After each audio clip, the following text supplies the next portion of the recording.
Okay, so while I'm getting this PowerPoint up and running, so everybody talk to me. I want you guys to brainstorm. To start out with, I want to hear from you guys. What is lead generation to you? What does that word mean? Because this, I think, one of the big problems with teaching real estate stuff. Oh my goodness, what is this? Is the fact that there's a lot of language that gets said, and then we don't really explain, or we don't ask for explanation on how to do that word. Hey, how's it going?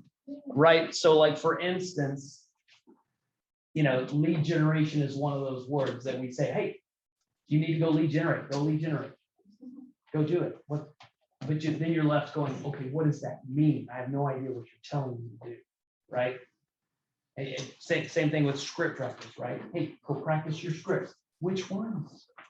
Which ones do I practice? There's so many, I don't know what you're talking about, right? So that's the kind of, before we really dive into lead generation, I want to hear what you guys think it is, right? Is this going to let me open this up? Let's see what happens.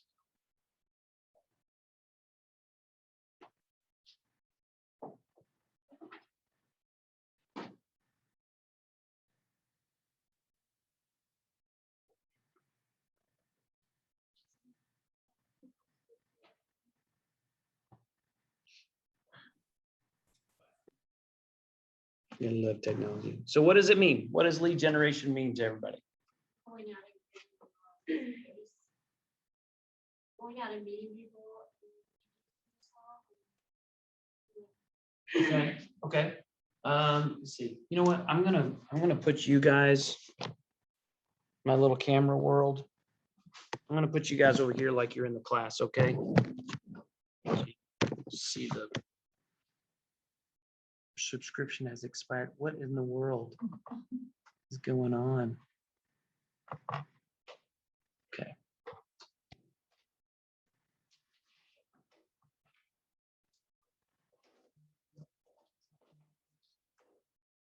There we go. Okay, so can you guys at home see the screen? See my PowerPoint? Are you still there? It's a little off center, maybe like to the left of the screen, our screen. So you're right. Nice.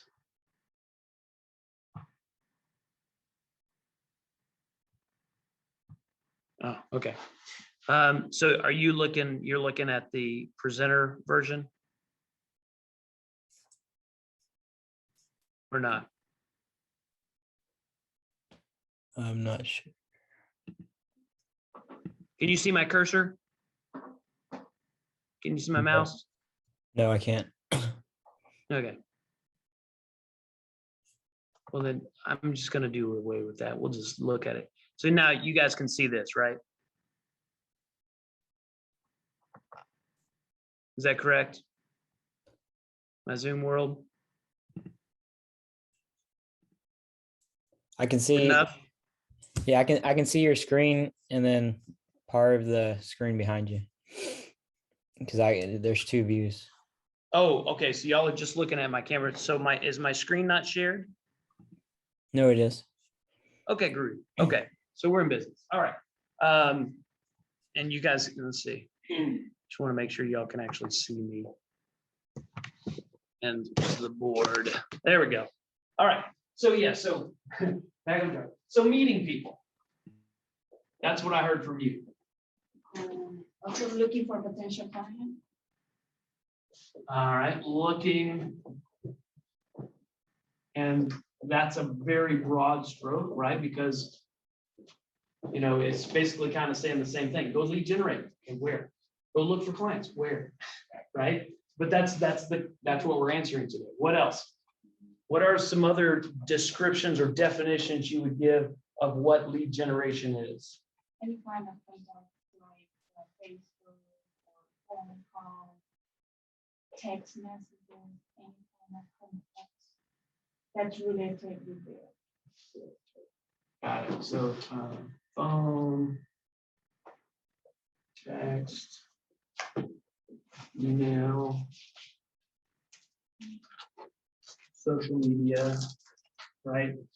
Facebook, Messenger, all the jazz, right? What else?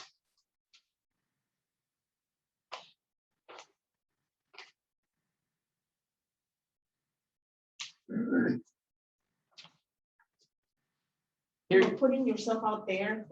Know that you're there. I like that word. Putting yourself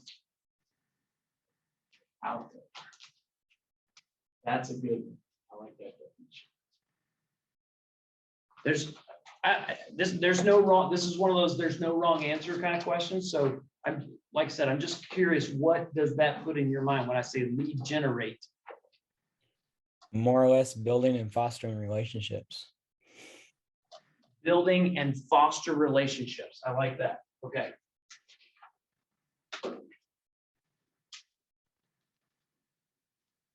I love the word foster. That's good.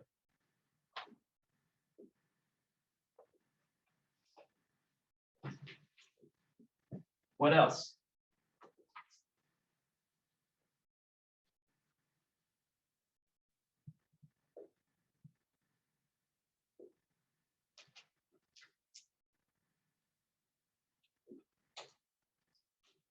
Well, let's break it down. Let's break it down like wordsmiths, right? So lead generation. What is a lead? I mean, she said contacts. What? It's a start, a beginning. A start. Yeah. Yeah. Okay. Good. It's a great place to start, right? Leads, listings, and leverage. Mhm. That's what this book starts with, right? It's that beautiful triangle. You gotta have leads, then you gotta have listings, then you gotta have leverage, right? That's how the business works. So it's a great place to start. I like that. So generation, what does it mean to generate? What does that word mean? To create them into relationships or prospects. To generate more leads from the one lead. Well, I mean, just the word generate means to produce, right? Yeah. To create, Mhm. right? So I think to me, that's a really key word. That's a real key part of this, is that this is a great way to build, but this to me is the key. I mean, we're getting leads by generating, not by buying, not by taking what's left over, or not by, I don't know, reinventing the wheel. This is what I see a lot of agents trying to do. I've seen a lot of agents kind of get into production a little bit, and then they sit in their offices and they're like, okay, I got a little business. How can I do this without having to pick up the phone again? I swear, I think that's one of the biggest challenges to being a real estate agent, is just being brave enough to pick the phone back up and start dialing, or texting, or Facebook messaging, or whatever avenue you choose. The big part there is you have to generate, which means you have to actually go to work, right? You have to sit down and you have to make yourself do those things. And I see it so many times. I see people going, oh, now I got this email about this new platform. It's going to get me leads, 7 cents a piece. Oh, but did you hear about this thing? You can get leads from this company, and they're basically free. All you have to do is close them, and then they take 35% of your money. Wait, what? So that's the challenge to me is, if you really want to make this a business, try to keep all of your money, right? And the best way to do that is to generate your business, right?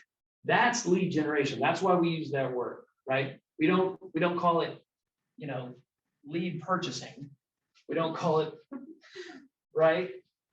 It's lead generation. So that's kind of what I feel like. And so here's some words that I really like that I heard you guys say. So I really love the word relationships. To me, And some of you may have heard me say this when I met you for the first time. This is a relationship business. You're not in the house business. You're not in the closing business. You're not in the title business. You're in the relationship business. That's our job. You know, if someone asks you, what is your job? What do you do as a real estate agent? You don't write contracts. You can easily hire someone to do that for you. You're in the relationship business. So I love that. I love those two words of fostering relationships. I really like that. Meeting people. This is that's spot on. It doesn't matter how you meet them, but you have to be social. That's another phrase that I usually use is get social. Right? Get social. And it doesn't matter how you get social. Just get social. It could be, I don't know, meeting people at church. It could be meeting people at the tire shop. It could be calling people. It could be door knocking. It could be going to events and shaking hands and kissing babies, right? Be a politician. Whatever. But the key to this business to me is that none of you are going to have a pipeline or a funnel that looks exactly the same.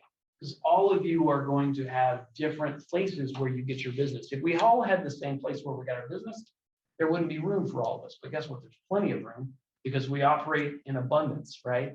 There are so many leads out there. There's so many people in our area that absolutely need our help. We just have to figure out how we're going to reach them.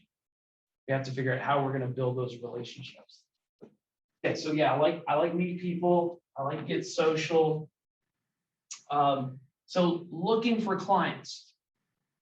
I know I said there's no wrong answers, but I'm going to scratch this one out and I'll tell you why. I don't remember who said that. Just say yours. I apologize, but I lied to you. But here's why. Here's why I say we're not looking for clients.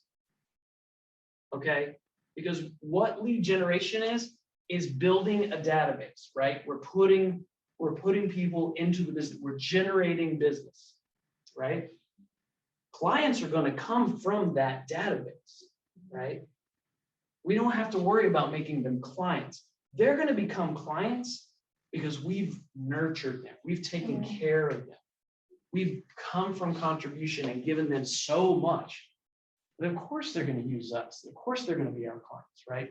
But we don't need to go out and look for clients. We need to go out and look for what? Because it's all about building relationships, right? Does everybody agree with that? Yeah. Are you okay with that? I do, yeah, Okay, I'm good. all right, I'm so sorry. Well, I wrote it up there, now I'm scratching it. I'm just gonna erase it just so we don't remember that I scratched it. Okay. Contacts, phone, text, email, social media, Facebook. What is that? Is this lead generation, or is this more of a tool to lead generate? Right?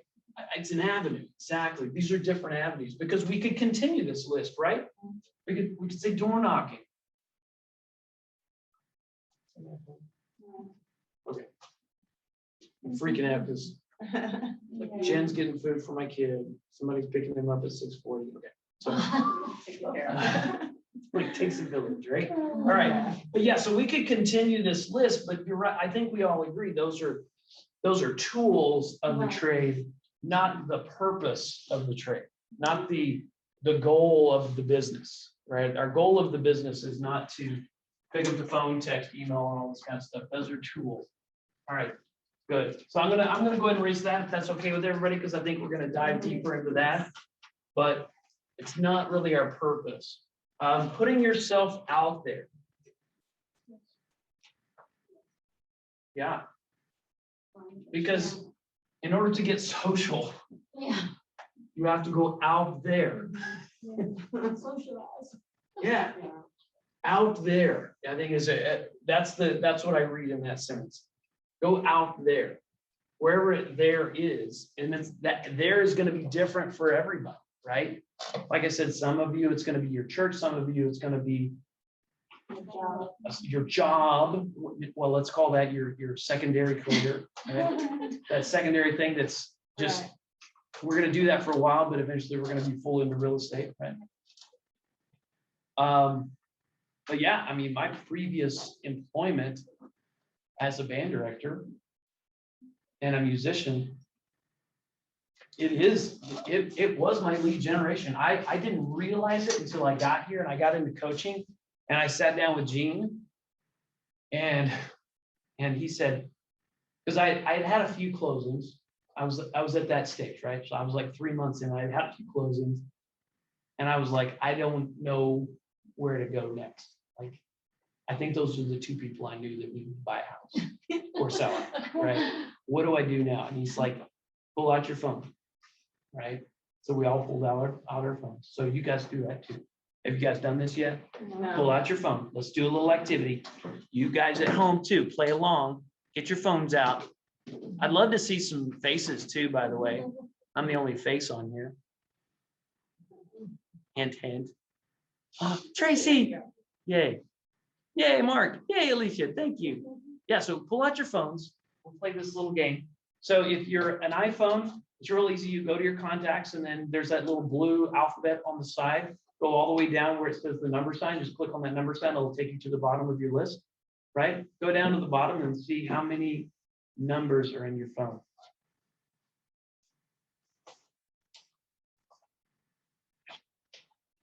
And if you don't have an iPhone, I'm sorry about you. I don't know how to use those because I've always used an iPhone. So. Okay, is everybody there? Right in the middle. If you Yeah, scroll up this all is way the down, activity portion of the scroll up lesson. a bit. No, Did everybody got you it? have to see all the way down. So you guys at home, Right in the everybody middle. get, all right, so give me some, Click on that. all right, so let's be transparent. We're all in this together, right? Let me hear some numbers. We're gonna have a little contest. Let's see who has the most numbers in their phone. Go ahead. 879. 879, that's a good number. Who else? You wanna know why does mine say 6 contacts? I Six, know I seven, have more than that on my phone. That's not a good number. No, I have all of these. 644. What do we got? 644. 644. Who is that? Mark. Mark? Awesome. Who else? 207. 207. And what'd you say? 6 what? 70. 670. Nice. We got man, some really good databases. What is it? 351. Who else? Who did I miss? Well, I don't know which. give me a ballpark, Miss Six Contact. What do you think is in there? At least 500, I'm sure. I Cool. got all the way down to Y. All right, we'll say Okay, 500 there. contacts. All right, anybody else online want to share? 188. Tracy's got 188. All right. All right, so here's the really fun part. I don't know if you guys have heard this. How many of you have actually read through your MREA, this book? How many of you have this book and have read it? Okay, somebody's getting this book today. We'll figure that out later. But if you don't have this book, you need to get it. And I do happen to have a whole bunch of these, so just let me know. We'll get you a book. But this book says something very specific about people in your phone. Another, we call this your sphere, right? This is your SOI, your sphere of influence, right? Okay. This is where we start with our lead generation. This is the best return on your investment. This is your best ROI. There's another one of those little phrases, right? Lead generation, script practice, elemental P, whatever, right? There's all these kind of weird words. Yeah, so can anybody tell me, what is the rate of return on a contact in your sphere of influence, on your database? Yeah, so the MREA says that for every 12 contacts in your database, and we're talking people that you have a relationship with, right? Not that you're going to build a relationship with, right? So you can't just go out and get somebody else's database and get this kind of return. These have to be people in your database that you have a relationship with. the rate of return is for every 12, you get 2 transactions. So now, take your number that you gave me and tell me how many transactions you have waiting in your phone right now. So it's really easy, divide it by 12, and then times 2. How many transactions do you have waiting in your phone for you right now? Mine's about 100. Boom. Could that create a business? You said divided by 12? Yeah. So And divide your multiply. phone contacts by 12 and then times 2. Now, here's the reason we do that is because typically what we do is for every 12 contacts, you're going to get a listing, right? And listings is just as important as leads. So we have the leads. Now we're going to call them all and figure out who needs to list their home. Why is it important to have listings and not buyers? Listings are also Yeah.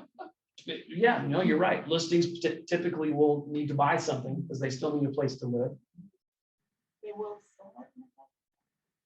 Listings are the life of your business. Why? Because it's dirt.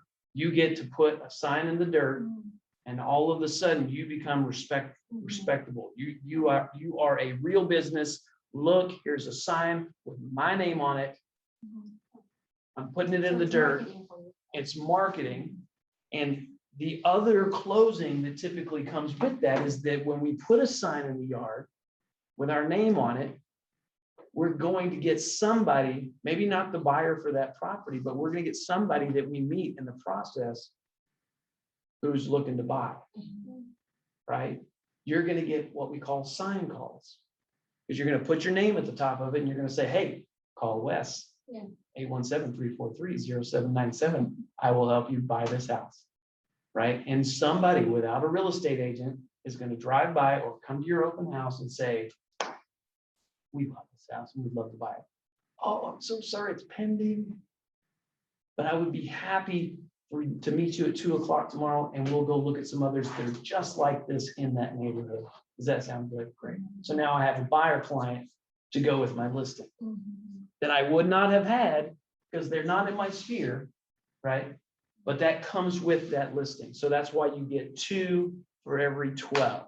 So write that down. Make sure you have that 2 transactions for every 12 people in your database. Everybody got it? I'm watching you people online. I'm watching you, Tracy.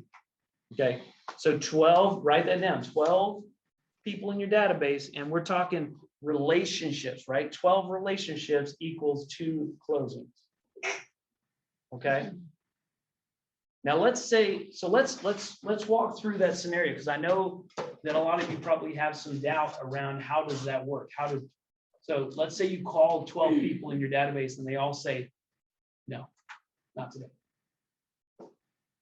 No, I'm sorry, we're not, no, not in this one. No, 12 no's. Adamant. We're not ready to buy, Wes. We're not going to sell our house, Wes. No. How can I turn those 12 no's into business? Ask them to refer to you or think about it. Perfect. Okay, so that leads me into this. Okay, so we're getting into some fun stuff now. So, yeah. All right, know what lead generation is now. And this is the kind of teacher I am, guys. I'm really sorry because I was going to do like the PowerPoint thing, but now I'm just kind of like, I'm all over the place. But I promise I'm going to teach you guys a lot. So just bear with me. I'm kind of a squirrel.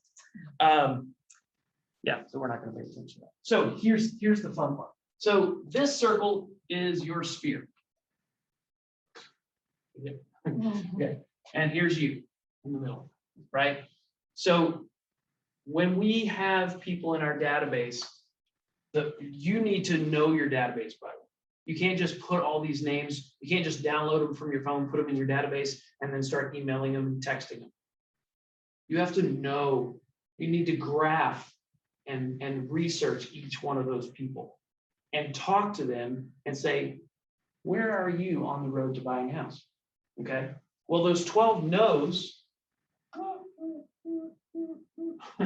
are way out here, right? They're not ready to buy. Okay. And I'll teach you how to graph them later. But basically, you've got all these people in your database, right? And they're all over the place. And some of these people are in your inner circle, right? They're close to you. You see them every day. You know these people. You take their kids to school when they're busy. Those kind of friends, right? And then there's people out here that I went to first grade with this guy, and I haven't seen him in 30 years. But I know him. And we're still friends on Facebook. But we haven't talked in 15 years. But I know him, right? So he's still in my sphere, but he's way out there on the edge. Okay? But here's the fun part is, okay, let's say he's one of those 12 contacts that I call him. He's like, Wes, who? What? Who? Oh, yeah, okay, yeah, I remember you. And yeah, I just wanted to let you know I'm doing real estate now. Love to know if I can help you do a transaction. Are you looking to buy, sell, or invest? Oh, no. No, not us. Okay, well, Jim,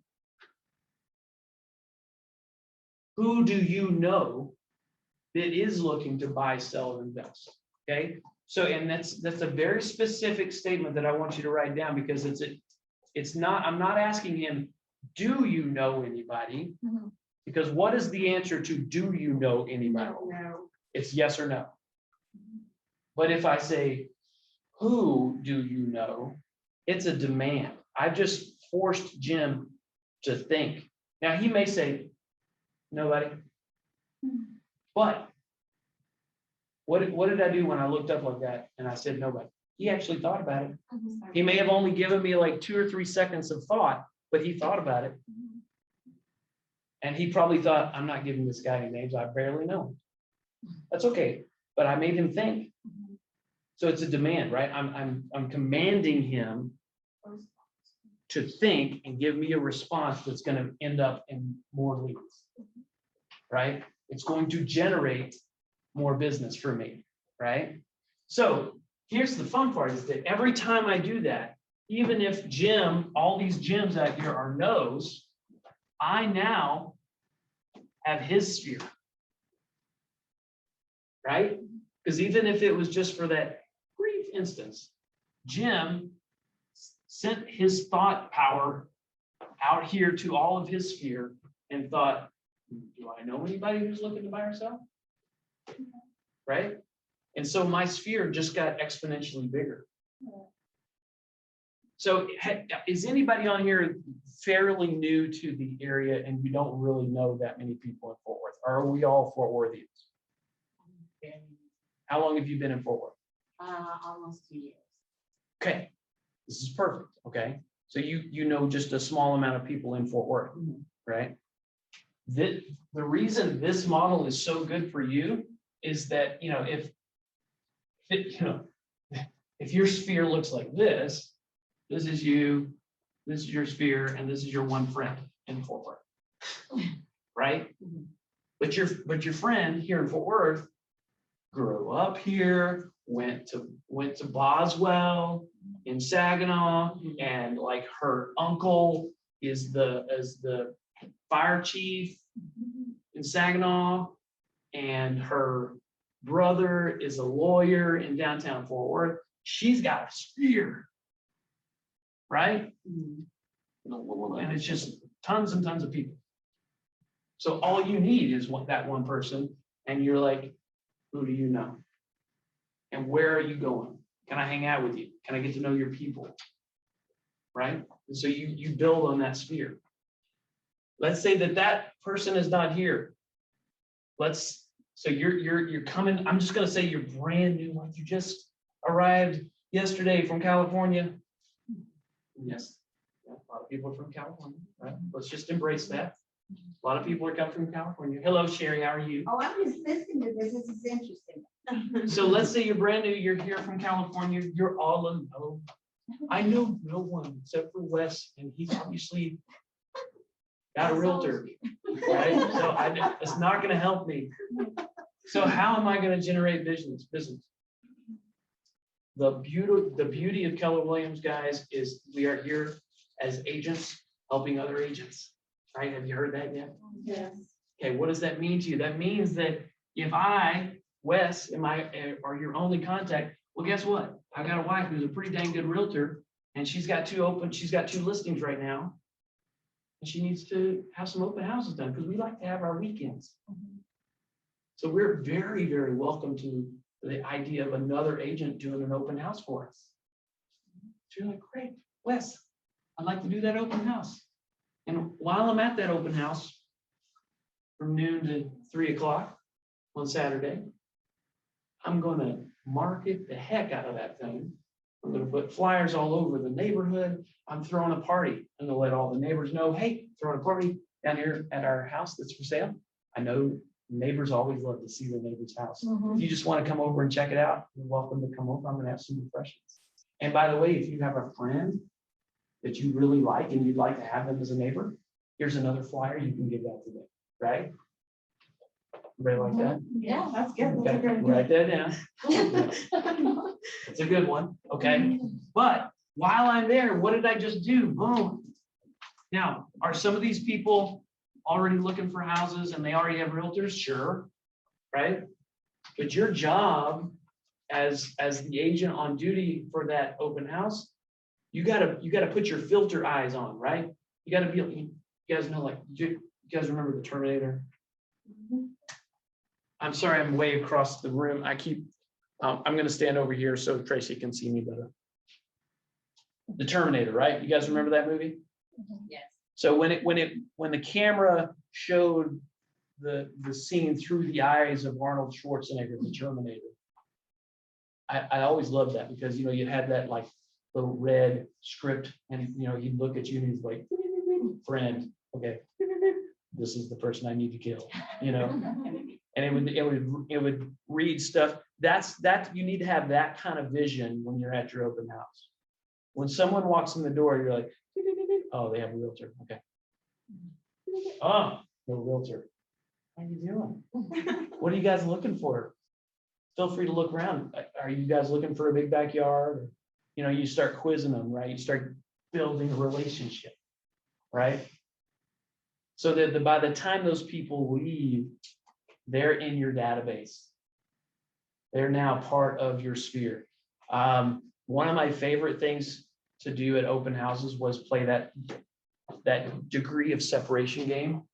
Like, here, let's play. Hey, so thanks for coming to the open house. Where are you from?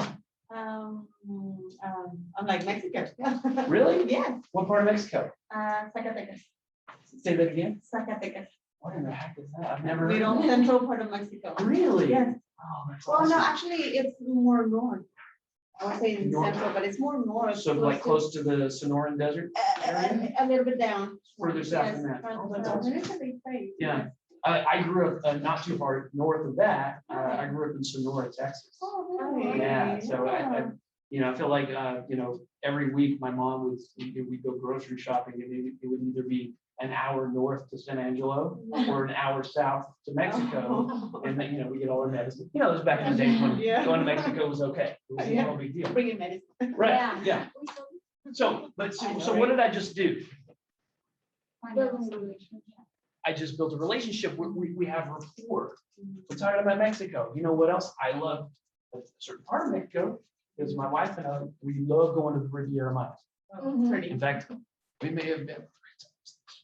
Wow. I love it. It really, I mean, we go to a specific resort. It's called El Dorado Casitas.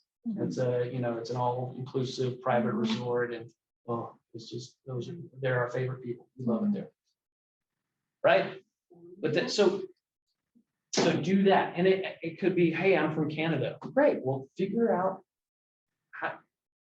take a little trip. It may take you a while, but find something about that person that you have in common that you guys can talk about. Right? It may take you a while, right? It may take you 1, 2, 3, 4, 6 degrees of separation before you find something that you guys have in common, but continue to play that game until you hit that, until you find that key that you guys, and the other thing is I love to, like, if we continue this conversation, I'm going to dig deeper and see if you and I know someone in common. So how did you get to the States? When did you come to the States? Did you move right to Fort Worth? You know, and where do you live in Fort Worth, or where are you currently staying? Right? Bring it back to real estate. Like, oh man, that's a great area. You know, houses are selling for like twice their value from what they were 5 years ago. You know, and that's, if that's where she lives, you know. Say what? I didn't know that. I bought my house in 2009. How much is my house worth now? All right. I've got $200,000 in equity. What? Holy cow. I'm not going to buy this $300,000 house. I'm going to go buy a $500,000 house. I didn't know I had so much money. Okay. So anyway, but my point is, there's always an opportunity to lead generate. There's always that opportunity, even if your sphere is 0 in your area, you still have that opportunity to build that database, right? Okay, so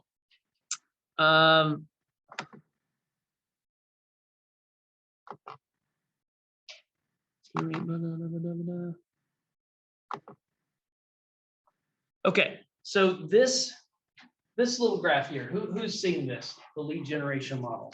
Anybody seen that? It's in your little packets there.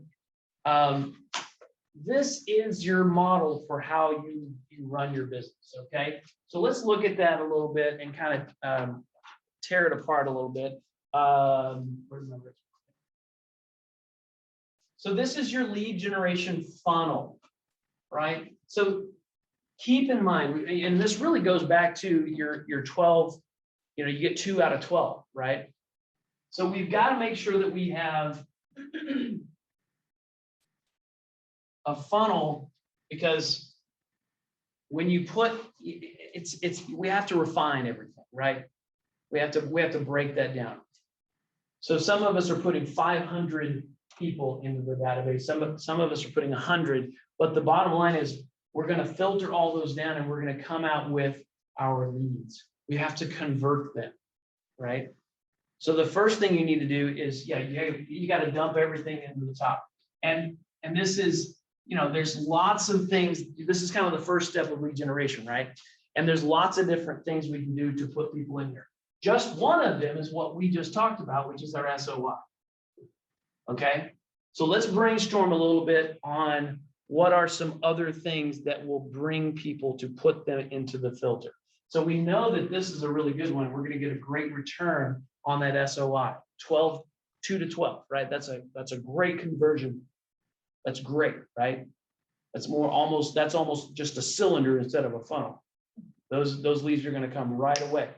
Okay, so but what's some other things that we can do to get leads into that funnel?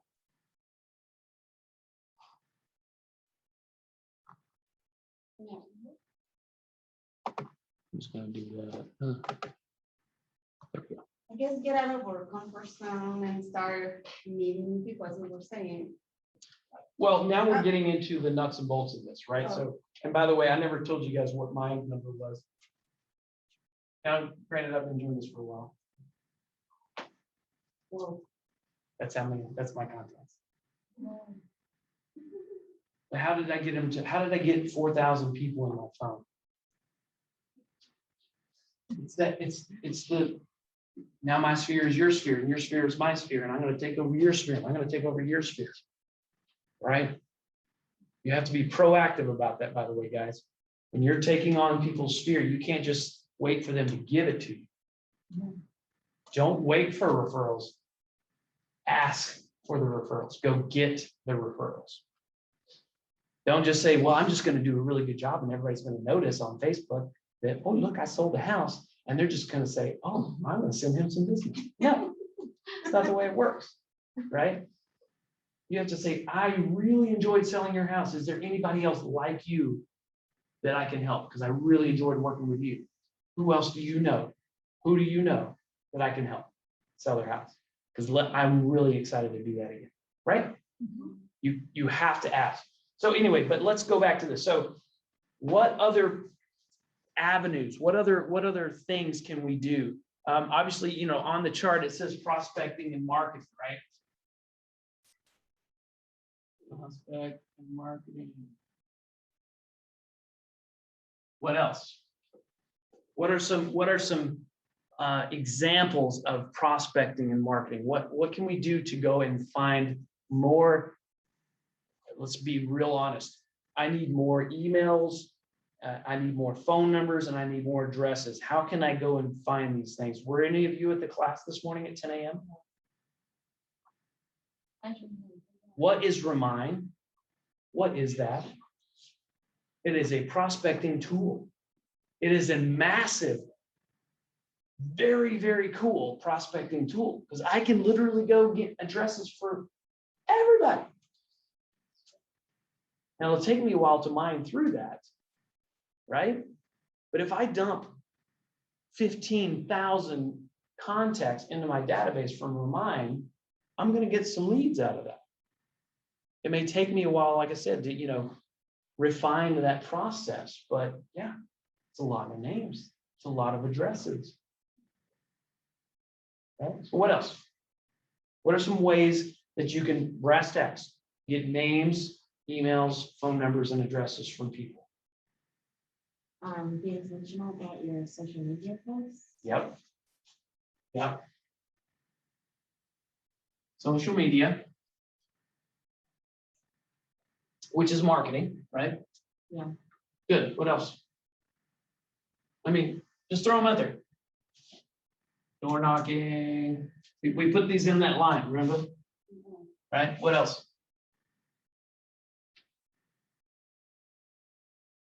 Y'all can hear me still, right? Okay, just checking. Y'all aren't saying anything. What other things can we use? Give me some more examples of what prospecting and marketing are. What do those words mean? Remember, that's kind of my big thing. I don't want us to just use words and not really dig in and know what they mean, right? We got to know what this means. What is prospecting and marketing? Posting, like posting a minute ad or something like that. You can do on Facebook. Okay, social media. Yeah. I'm going to put that there. What else? What about events, in-person events, right? How many of you did something on Halloween day? Went to an event? Went trick-or-treating with your kids? Yes? Did anybody do that? Have to. Okay, yeah, exactly.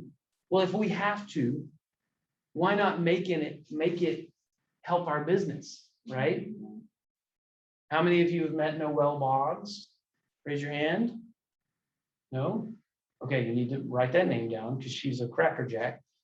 You want to meet a really on fire real estate agent. You need to go find Noelle Boggs. She's ridiculously good and she's killing it right now. So she is a teacher, yeah. So Noelle did a trunk or treat. She drives a Tesla. It's just kind of beside the point, but it's pretty cool. So she did this whole Harry Potter theme around her Tesla, right? And it was like you had to step into the what's the 9.5 whatever street is the train station. I'm not a big Harry Potter fan, even though, you know, but it was really cool. She had like a really, really cool setup around her trunk or treat, and she had a vendor. I think it was maybe the title company she uses. She went to him and said, "Hey, can I get something from you guys so that I can give it away in a raffle?" So the kids are coming up and they're having a blast doing the Harry Potter thing. Oh, I got chosen for Gryffindor. Oh, and now I go over here and get my candy. Yay. But meanwhile, mom is entering a raffle drawing for an iPad. And mom's like, "This is the coolest trunk or treat I've ever been to because I'm going to win an iPad." And what is she doing? What is mom doing? She's writing down my name, my phone number, my email, my physical address. Put that in the drawing. Yes, please. I would love a chance to win an iPad, right? Okay, rinse, repeat like a few hundred times at the end of the night. Now Noelle has 200, 300 names in her database. And she just has to give one of them an iPad that she didn't buy. Her vendor gave it to her free so that she could help her business. Why does the vendor do that? Because Noelle then is going to bring the business to that title company, to that lender, to that inspector, to that roofing company. Right? Because the business that she gets, she's going to bring that back to the vendor, and the vendor appreciates that. Right? By the way, in this business, you will never go hungry. If you don't do things, you won't make any money, but you will never go hungry. Right? Because there's always a vendor that's like, hey, I'd like to take you to lunch so that you'll give me your business. Right? There's always going to be food. Anyway, I got off. So yes. So live events, right? If you're going to a trunk or treat, put candy in your trunk and get a raffle going. Why not? What are we going to do for Thanksgiving? Come on, lead generate with me. Let's hear some ideas. What can you do around Thanksgiving to help get some business in your database?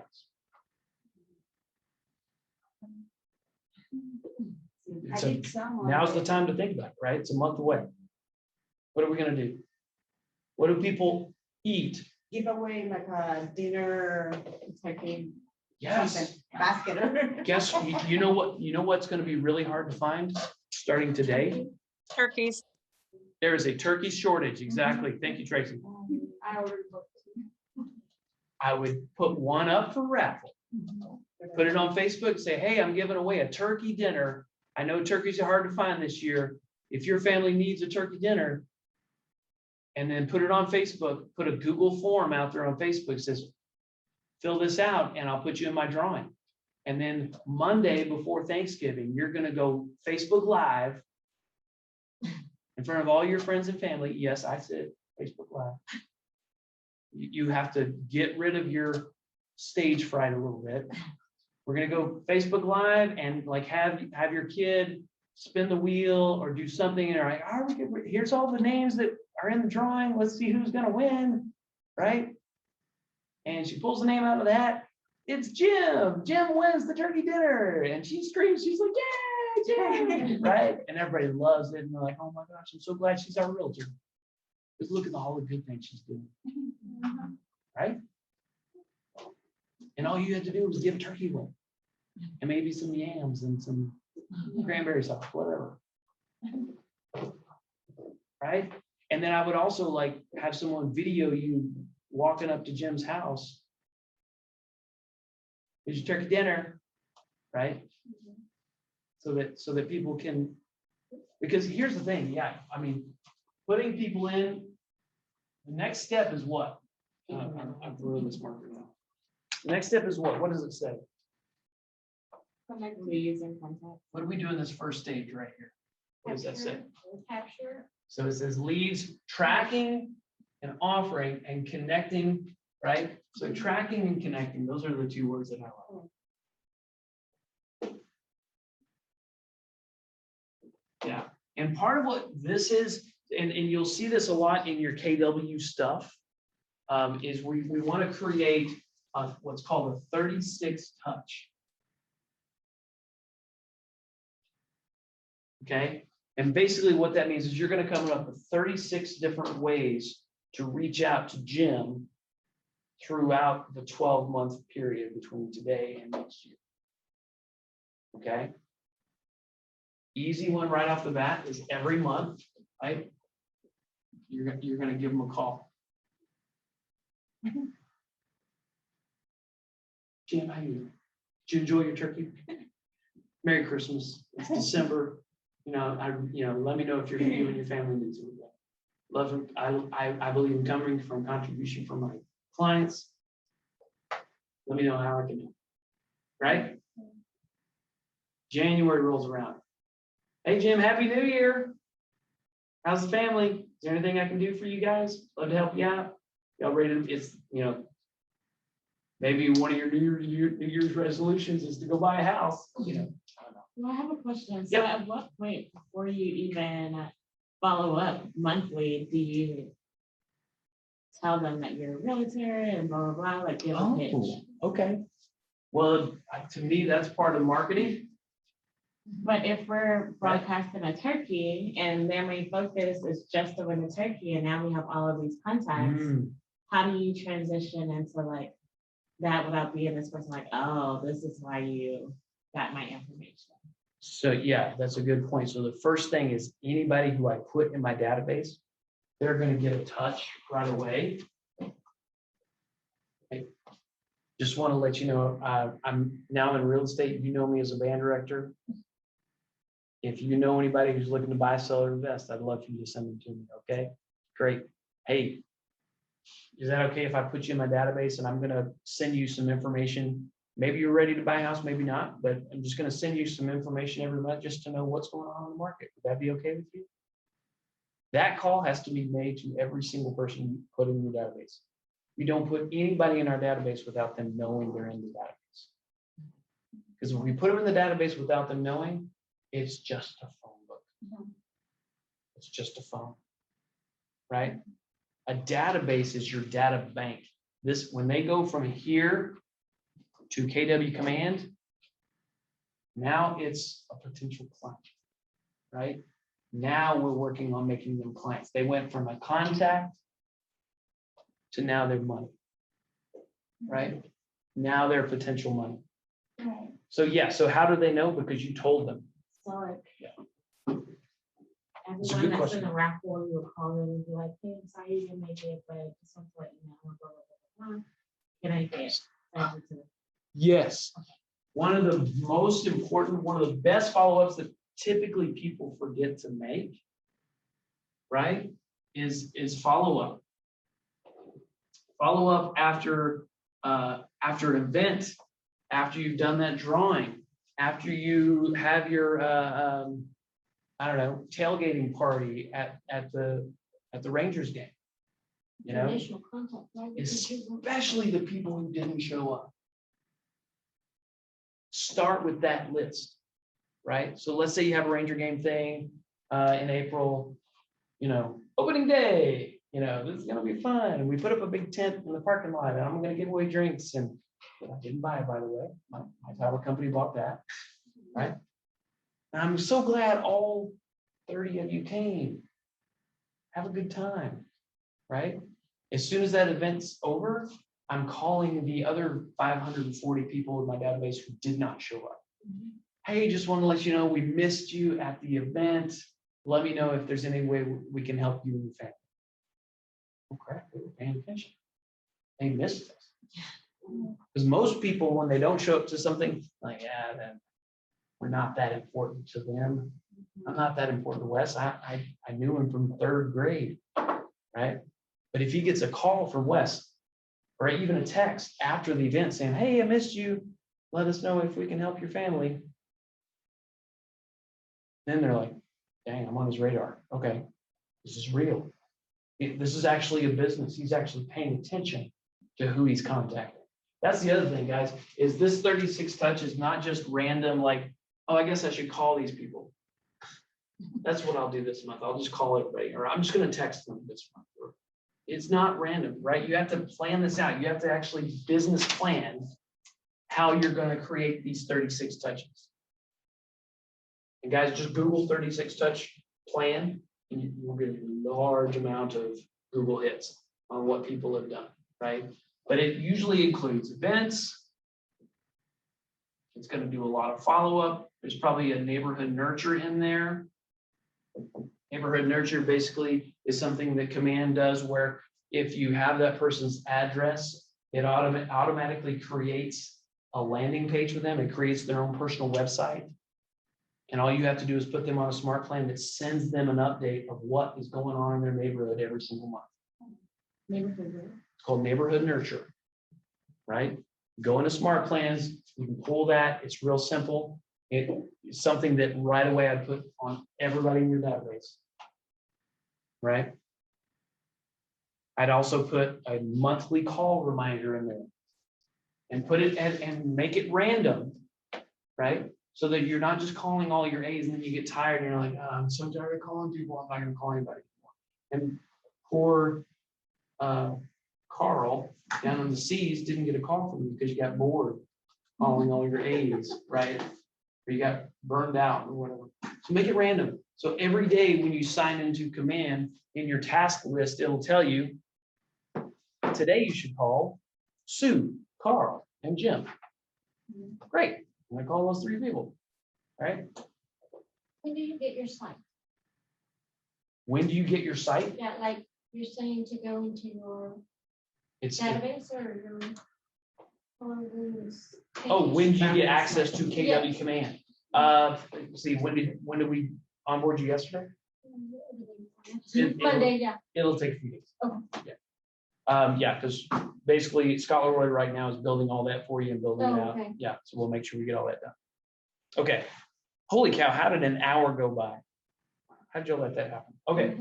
Okay, any questions on kind of that first step, how we get people in, right? We need to brainstorm. Yeah, I'm not hearing any storming from you guys. I'm doing all the storming. What are some, real quick, what are some other ways we can put people in the funnel? Be creative. Considering I'm a teacher and Yes. everyone loves to support their kids in sports, maybe you can sponsor something at the games. Put your name on the fence for the football game. Put your name on the wall for the volleyball team. If you got money, buy the uniforms, right? Yeah, put, the YMCA Dallas Cowboys sponsored by Gryffindor, right? On the back there, right? My son played YMCA soccer. I don't know if you guys have ever done that, but guess what? Every single one of those fields are sponsored by a business. Really not that much money to sponsor a field. But every parent who walks out there with their chairs and their bag of goodies and all that, they're going to walk past your sign with your logo on it. So yes, sponsoring events, sponsoring teams. Maybe It's a good one. church advertising, usually they have the bulletins or something like that, but you can just like your advertising. Mhm. Church. Yeah, absolutely. Yeah. Yeah, I get calls all the time. Hey, would you like a full page ad in the program for the Pascal Lady Panthers volleyball team, whatever. Well, let's say you're penniless and you have no money and you're ready to get your real estate career started, and you can't buy anything. What can you do?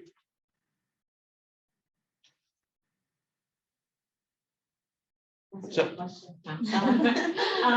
I think, what I see some people doing on Instagram is just like making reels about like how they can decor something.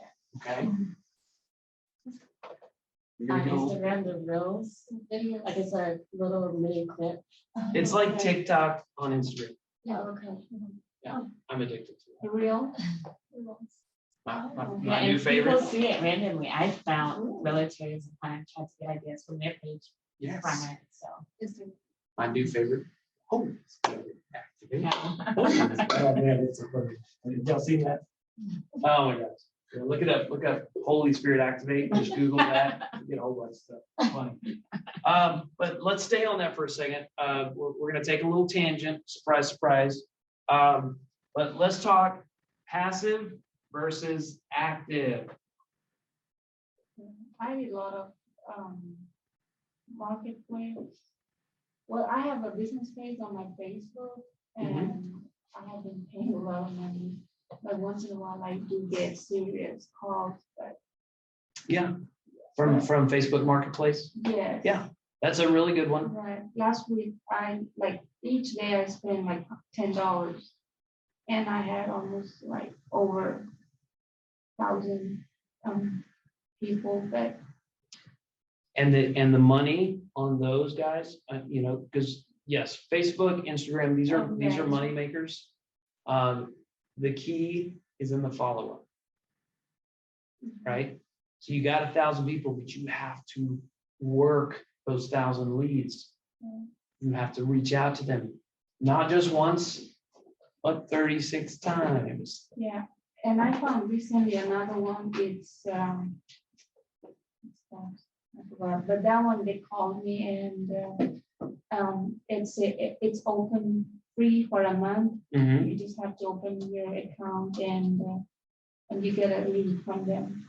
And I got a text early this morning at 6:30 and I followed with them.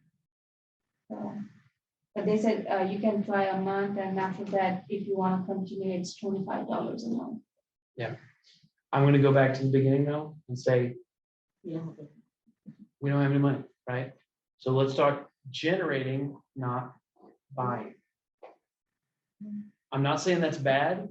A lot of people, that is their data bank is, I'm gonna purchase a subscription with Sync and it's $1,000 a month, but they're gonna be sending me people and I don't have to do the lead generating. They just send me people who are ready to buy or sell. If you've got the startup money, go for it, right? There's lots of people in our brokerage that is how they run their business, and that's okay. You're talking to a guy though who completely lead generated. Why? Because I was a poor band director and I was paycheck to paycheck and I didn't got any money. I gave myself $2,000 that I pulled out of my teacher retirement and said, you got 3 months. Make it happen or we're going to go back to teaching. That was my life, right? And what I'm trying to prove to you is that you don't need to. You don't need to purchase. You can, and maybe someday it supplements your business. But if it were me, I want to make sure that my database is protected. I don't want to have to pay someone for their database. I want my database to be feeding me in my business. Because honestly, ultimately, that's way more lucrative. If I've got people in my database who know me, that's going to end up making me more money if I don't have any cost of sale. You know, if I get $10,000 commission in my hand and I don't have to give any of it out, that's better for me and my family, right? That's me changing my life and my family's life. And correct me if I'm wrong, isn't that why we're all here? Yes. Right? So keep more money in your hand by doing lead generation, not lead purchase. Okay, can we all agree on that? Yes. Okay, so real quick, since we're on the social media thing, we talked about Instagram. We're gonna do some reels. This is awesome. And honestly, if you're good at it, go to town and do that and create those followers. But you then have to create a way of actively getting those leads out of Instagram, out of TikTok, off of the reels and into your database. So that then you can go back to the traditional, you need to call them, you need to text them, right? We can generate them from Instagram, we can generate them from Facebook, right? But once we have them in the funnel, we need to go back to the tracking. We need to be able to contact them, which means we need phone numbers and emails, not just, oh, they liked me again on Instagram. They're paying attention to me, great. Are they gonna buy a house from me? That's what counts, right? So we got to get them out of the Insta and into the funnel. Okay. So how do we do that? And so that's why I wrote down active versus passive. Here's and I brought these just for this purpose. Here's my demonstration. What are these? Okay. If I give you my business card, you gonna buy a house for me? You gonna buy a house for me? You gonna buy a house for me? You gonna buy a house for me? Will you buy a house for me? Okay, that's lead generation, but what kind of lead generation did I just do? Do I have any of you in my database? No. I'm possibly gonna be in your database because you have my contact information, but you wanna play, Tracy? Here. Here's my card, wait. There Sure, you go. thank you. You're welcome. Got it. Didn't want to leave you out. Thank you. Thank you for playing along. I appreciate that your camera's on. Yes. And Angie, Una, all of you other people.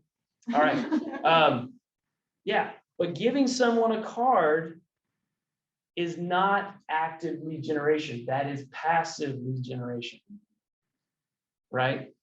I'm hoping, I'm crossing my fingers that the card that I gave you is going to end up hopefully manually typing that into your phone and saving my contact information. And then when you're ready, you're going to contact me and ask if I can help you buy or sell a home.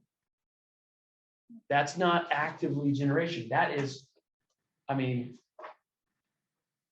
you can't even really call that hope, right? You know, because in order to have hope, you have to have done some work, right? Right? God doesn't just give us stuff. We gotta show that we want it, and we gotta work for it, right? God gives us gifts, but when we gotta make them work. You know, God made me a talented drummer, but I had to bust my butt, right, in order to train myself to be able to do that to the point where I could be a professional at it, right? We have to train ourselves to be great real estate agents so that then we can honor the clients that we get by showing them how good we are at it. Right? You can't just go, you know, sit and get like, oh, you're ready to buy a house? Great. Okay, let me figure out where are the documents? I don't know. Right? You can't, that's not creating business. That's not creating this, you know, entrepreneurial venture that you want to do. You have to know how to do stuff. But yeah, so how do you turn that into active lead generation? You get better Yeah, when we give them the real fast. this is why we only give you 100 of these, because really that, I mean, this is Yeah. just kind of like, oh, look, I'm official. That's what I consider business cards, is if when someone is ready to meet me, I'm like, just so you know, this is me. It makes me official. I'm a real estate agent, see? Even though this guy on here has way more brown hair. I'm not kidding. I give my card to people now and they're like, oh, this is you. Oh, That's what I felt. because that picture's like almost That's 10 years old. kind of worrisome, how hard it was. Oh, gosh. For your hair to turn gray. Thank you so much. Yeah, I know. That's what real estate's doing. You know, lots more salt than pepper. Anyway, but yeah, so instead of really the business card to me is it's validation. Yes. There's a Again. professionalism about it that kind of just, Precise. you know, seals it. You know. Yeah. Like, yes, it's okay. You can work with me. It's legitimate. Yes. This is, Yeah. So when would you I'm a preserve your professional. 100 and like what do you now give it? well, so I'm going to tell you, I'm going to go to my wife a little bit. So I've been in the business now for 7 years. My wife has been in the business a little over 2 years. For the first 6 months of her business, she did not have business cards. She had not done a headshot. Why? Because she came into the business and I said, here, I've done the lead generating. In fact, now that I'm in leadership, I have so many leads I don't know what to do with because I'm too busy working here, taking care of agents. Spread them out. Believe me, that happened. Like 5 times a day, I'd have agents coming in. So Wes, what are you doing with your business? Like, my wife's coming in, calm down. chill. But yeah, my wife came into the business and I said, here's 16 leads, go.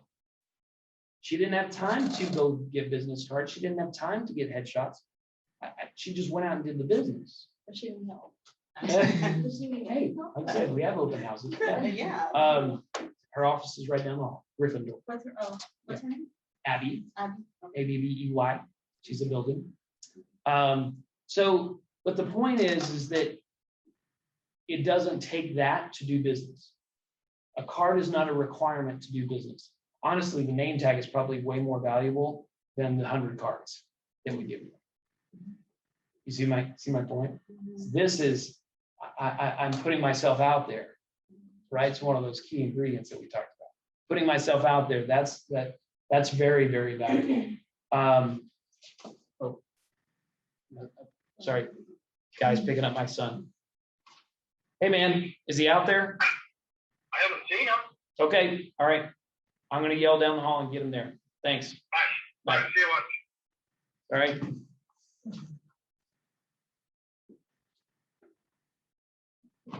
Micah, time to go. Micah. She's I know, she's I'm over there like, typing and She's working for you. She's feeling better. She was getting less time. Oh, yeah, she's better. It's better. Okay. Should you only chat? No, I have another. Oh. But she needs to have that. You know what I mean? Never mind. You pay for it. Mhm. Sorry, everybody.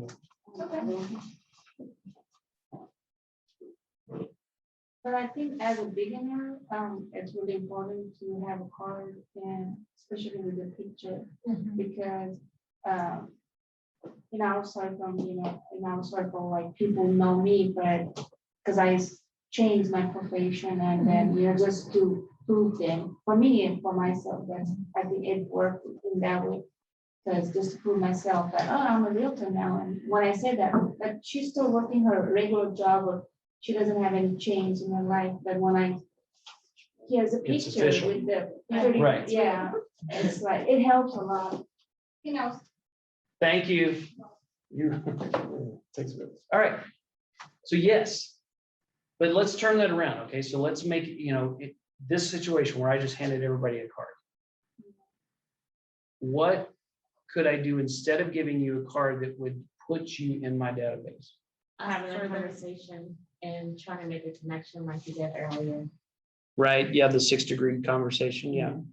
But ultimately, that conversation has to end with what? How do I get their info? Can I get your phone number so I can get more information about what I Right. do? Let's all go back to, and maybe some of you are still there, but the dating world, right? Right, if I wanted to see you again, I'm gonna need to get your number. Do you remember that skit? I think it was from In Living Color. Does anybody remember that? Can I get your number?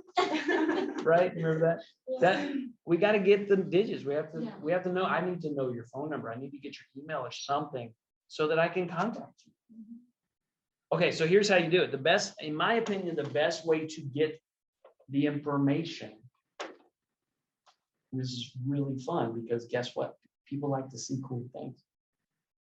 Listen, can I get your number real quick? I'm going to text you my app. I've got my own app and I will make it proprietary to you, which means there's not going to be any data sharing. That's a big problem with today, right? People don't like to give out their information. Why? Because I'm going to get bombarded with junk. And I don't want junk texting me, emailing me. Like, don't worry. My data system, command/Kelly/our mobile app is proprietary to my company, which means no one is sharing your information. I'm the only one who sees it. So we can assure that to your people. Right. Okay. Right. So when you're meeting someone, say, hey, listen, I'd love to get in touch with you again. Here's a great way to do it. I've got a great app that I'm going to give to you. What's your number? I'm gonna just get your number real quick and right? Very casual. Very casual. Yeah. The number is secondary. Like the app is more important. What's your number? I'll send it to you. It's really cool. Right? You see my point? Yeah. That's less threatening than just going, I'd like to call you again. What's your number?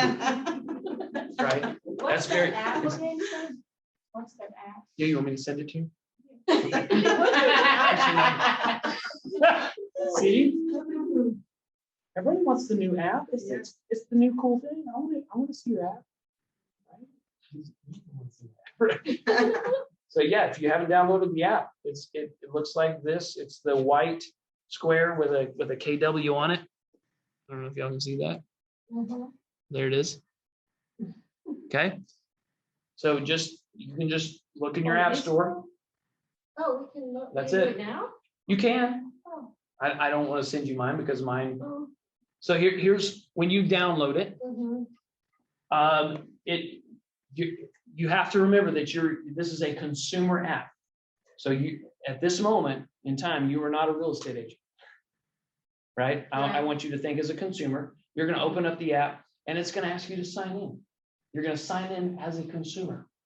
So put in your information, right? And then it's going to say, would you like to name your real estate agent? Who is your real estate agent? And you're going to put yourself in there as your real estate agent, right? So when I open up that app, my lovely wife is my real estate agent. Okay. So no offense, but that's my agent. So when I went past it really quick. So this is what it looks like when you open it up, right? It's the search screen. Over on the bottom right-hand side, down at the bottom, there's a button that says more, right? It's the little people person thing, okay? You're gonna click on that. And at the top of my screen, it's got Abby's profile. And it says, that's my agent. Okay, now I got that, but I think when you guys open it up, it actually asks you, do you want to choose an agent? Right? Now, if you don't have your text set up, you probably can't choose yourself yet, but you know, when it's all set up, you're going to go in there, you're going to choose yourself as your agent, right?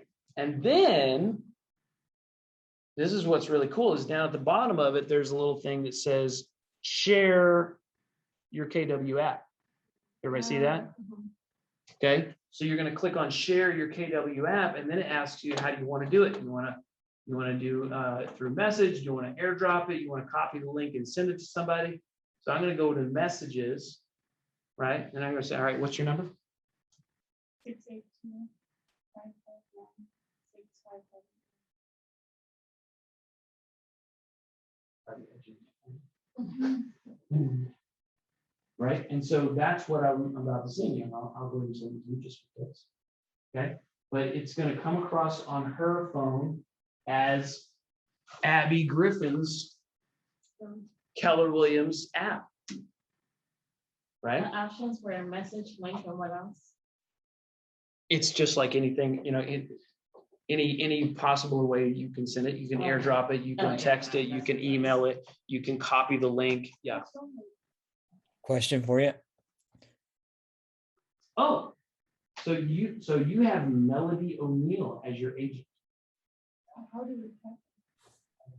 Did you choose her at one point? Did you know Melody? I don't know, that's why I'm like, because whenever I used to open, my picture used to pop up. Okay, so yeah, we need to change who your agent is, right? Let's see.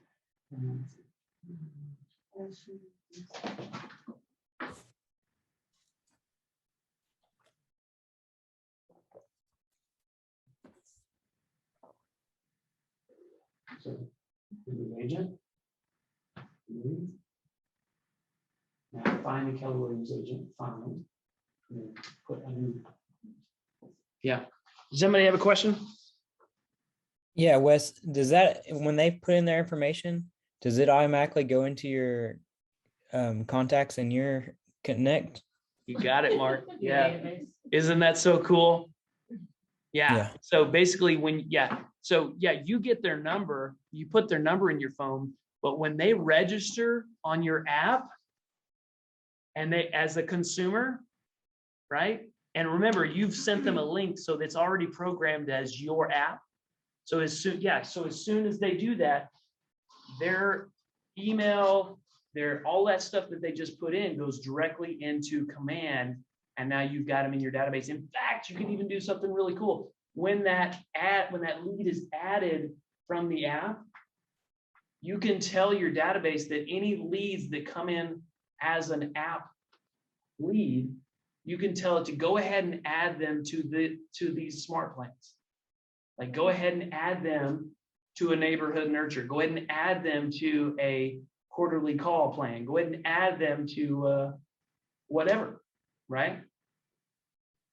So there's lots of little cool automated 36 touches. So by the way, 36 touches doesn't all have to be you manually doing something, right? It could also be, you know, command working for you and say, hey, I'm going to do this, I'm going to do this, and I'm going to do this. So that, you know, that's probably, you know, 18 touches right there.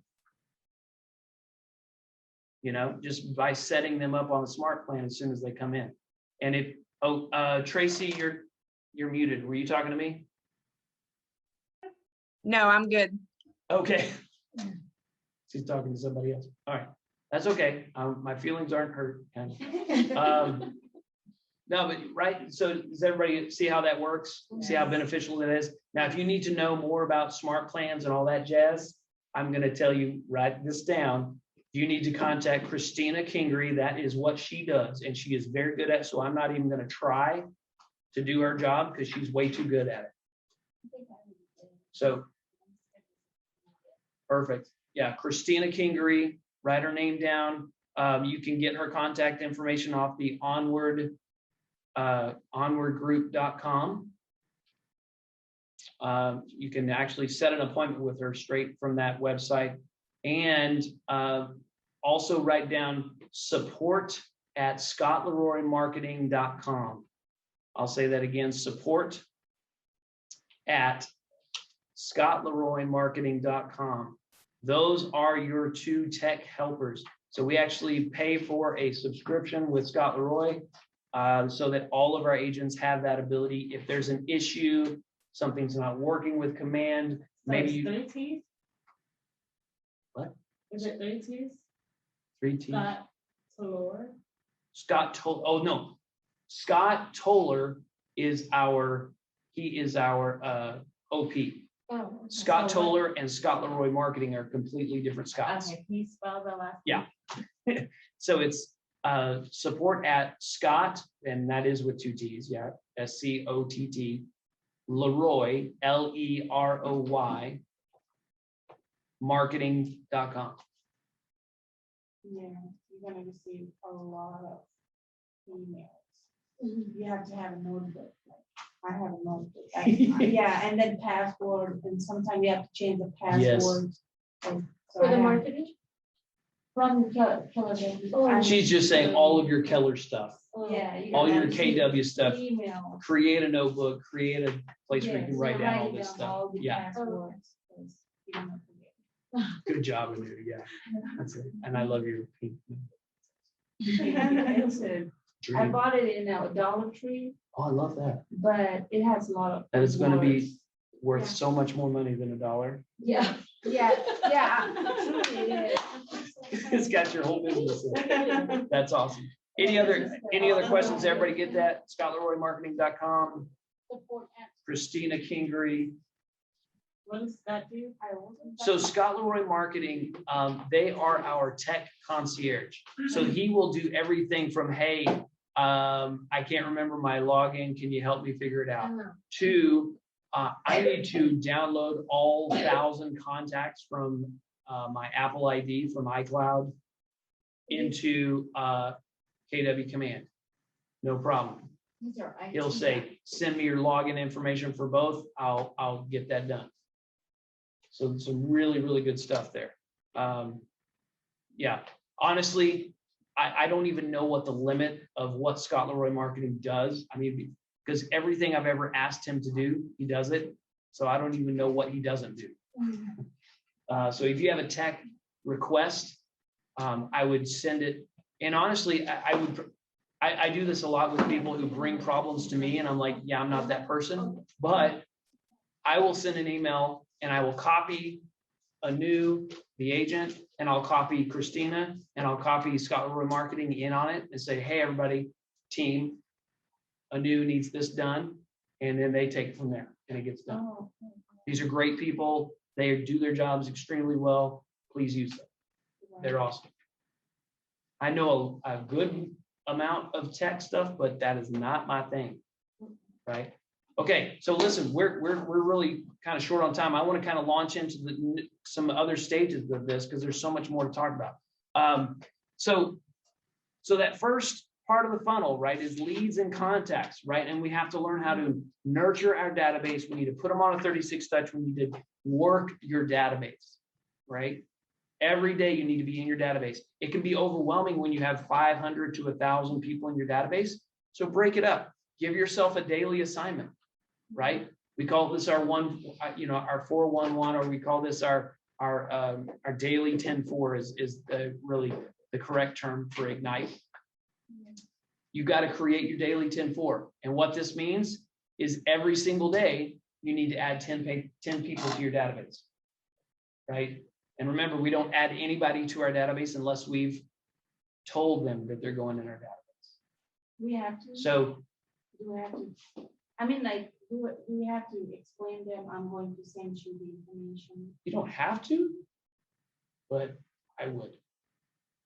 You want to let them know what you're doing. Yeah. And that's another touch, Right. right? You want to be talking to these people as much as possible. So if you have an excuse, Use it. So you're putting 10 people in your database, you're contacting 10 people, right? You're going to, what's the other 10? Does anybody know? 10 houses, 10 contacts. You're gonna make 10 contacts, you're gonna add 10 people to your database. What else? Right? Follow-up is kind of in the context. This one's, the other two are kind of interesting. One of them is you need to visit 10 homes every week. I don't care if you don't have anybody ready to go look at homes. You need to get in practice of using your super key. You need to know what's in the market.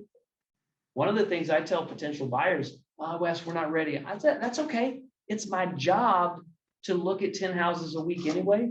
I'm going out to do it. Why don't you come with me? If it's good for me.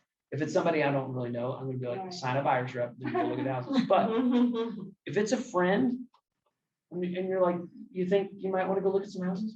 My first buyer client was my wife's cousin, Brandy Bowles. And I said, hey, you want to go look at houses? He goes, well, I don't really, I don't need to buy them. I was like, I don't care. I need to practice. So like my first Saturday that I had my super key, I was like, we're going to go house shopping. And for like 10 hours, I opened doors and I just kept scheduling showings. What else can we see? And I was doing it in Dallas, so I wouldn't run into anybody I know because I live in Fort Worth. I seriously, and Brandy lives in Dallas. I was like, we're just going to go open doors. I don't care what it is. We're going to go look. Condo, sure. House, sure. Let's go check it out. And I learned how to open all the different kinds of lock boxes, and I learned how to open my super key. And we had lunch together. It was a great day, That's right? okay. And honestly, guess what? Brandy still ended up buying a house from us. She was my guinea pig, but it worked because we sold her a house, and she's probably going to buy and she's probably going to move again soon. Abby's dealing with that, but right. So don't forget, part of that daily 10-4 is you got to go show houses, even if it's just you previewing homes. Go look at houses every single week.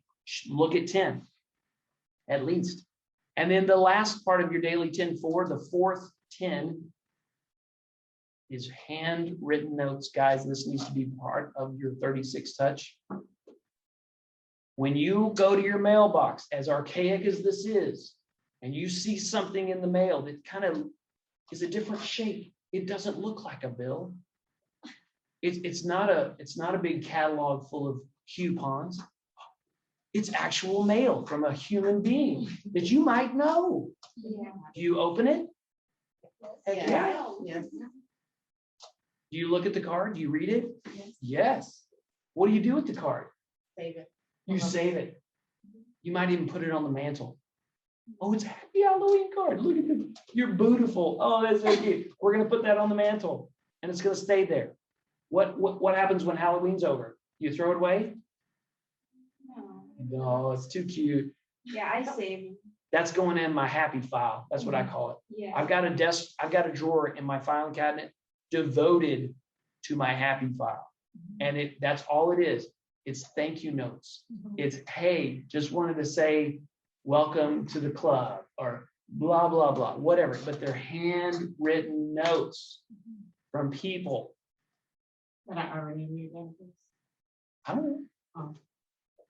If they're not in my database, I'm still keeping it like, oh, Oh. it's from a title company that I did a closing with. They're in my database now, right? That's good lead generation, people. Don't forget your handwritten notes. I know it seems a little archaic. It may seem a little time consuming. Make time for it. Because those people, when they get that note from you, they're gonna be like, I dude really cares about me. She took the time to write a handwritten note. Do you know that I bought my house 12 years ago and I still get from that same realtor?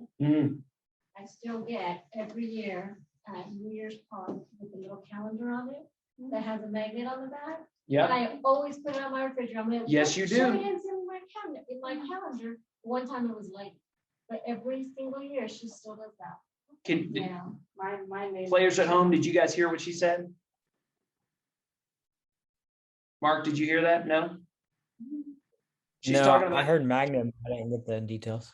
Right, so she's talking about her realtor that she bought a house from 12 years. ago. 12 years ago is still sending her those magnets so that she can put them on her fridge, right? If she wasn't a real estate agent today, do you think she'd still go buy a house from that woman? Ma'am? Yes. One, what? Yeah, Definitely. One. Of course she would, right? Because she's done the follow-up. She knows she's keeping her in her database and she's reaching out to her, right? That's really, really, really good. Yeah, good point. My big thing, I figured out, for a long time, I did the Cowboy or TCU schedules. Mhm, And I said, well, this is silly. Because when the season's over, where does that go? mhm. Well, that's done. Throw it in the trash. Right. And then I said, well, okay, I'm going to make my card the magnet, and I'm going to hope that they take the schedule and they tear it off so that my card with the magnet still stays on the fridge. Mhm. It's hope. That's not good lead generation, right? I want to make sure that, so you know what I did? I found with my magnet company, instead of buying the game magnets, I bought one that was kitchen measurements. Oh, yeah. That's good. Kitchen measurements. And it's not just like, 8 ounces equals whatever. It was like Conversions. one row of Oreos equals 1 cup of crushed Oreos. If your recipe calls for crushed Oreos, it would tell you how many Oreos it takes to make a cup, or how many graham cracker pieces does it take to make a graham cracker crust, things like that. And I was like, oh, that's pretty cool. Because this is something, we're all gonna have to Google that. No, because you got my face up there telling you where everything is, right? So that became kind of my thing. That's what I would send out every year, and it would stay there because it's something they're always going to use. So anyway, all right. So yes. So any other questions on the tracking and the pouring into our database? Any questions on that? Okay. So the way the rest of the funnel is pretty self-explanatory, right? So we're going to connect. We're going to get to know. We're going to build those relationships. And then cultivate. We're going to make sure that those people, we're going to make sure we know where they are in their process. Because when I'm talking to these people, eventually that conversation about real estate is going to come up. And I need to track them. I need to know what stage in the process are they on. Are we just nurturing? Are we just talking about someday might buy a house, maybe? Or are we like, we need to talk to lenders because we need to get you in a house in the next 30 days? Where on that scale are every single one of the people in your database? So when you're reaching out to them, you're also going to put them in an opportunity, right? Because you want to know, are we possibly looking at buying a house? Are we possibly going to build an investment portfolio and buy 2 or 3 houses? Are we looking to sell our home because we're empty nesters and we're going to buy a condo downtown? Or are we selling our home here so that we can move to Virginia because that's where the grandkids are, right? But we need to know that information so that when we reach back out to them, we can go to the notes and say, all right, I'm tracking you. I know what's going on in your life. Hey, I know we talked about 3 months ago. How are the grandkids? Are we still thinking about moving to Virginia? When are we doing that? When do we need to sell your home? Well, we'd really like to be there for Johnny's 5th birthday. When is that? Oh, it's next July. Cool. Making a note of that. That means we need to have that house sold by May. I have a random question to follow up with that. So once you sell their house, does KW already have connections in like Virginia? And you said, okay, contact this realtor, blah, blah, blah, so you can get that right? How does that work? The answer is yes. Okay. So part of KW Command is your realty referral network. Guys, and listen, think bigger. It's not just Virginia. It's the world. Yeah. There is a KW office, and just in case anybody hears anything, I love you, but if the job for team leader in Turks and Caicos comes open, I'm moving. But there is a Keller Williams office in Turks and Caicos. There is a Keller Williams office in Cancun. which is one of my favorite places to go. I will be there if that job comes open. Sorry. Where did you say it was? In the Yeah. command center, but where? Say it again. You said the Keller Williams command. So Keller Williams, yeah, so all the applets, if you go into command, all the applets on the left-hand side there. I think maybe the third or fourth one down is your KW Referral Network. And it's really, really awesome. You can basically go in there and build a referral network. Not only so that you know who in Virginia to send that client to, so that they can help them buy a house and then send you a 25% referral check, but also receive referrals. Let's go back to you not being from Fort Worth. Where did you meet? Where are you originally from? Plano. Yeah, that's not very far away, but Yeah, can it's do not that. really far away. Yeah. but see, you need to have a go-to person in the Plano Market Center How do you, that you can send your people to, unless you're going to drive to Plano to close all those houses. Yeah, I actually have one.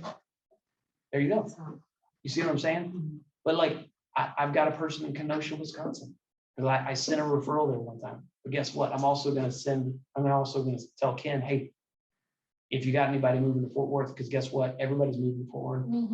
You need to be the referral partner. You need to be the person who's helping those people find homes, right? Did you know? I was in the coaching last week, teaching basically the same thing.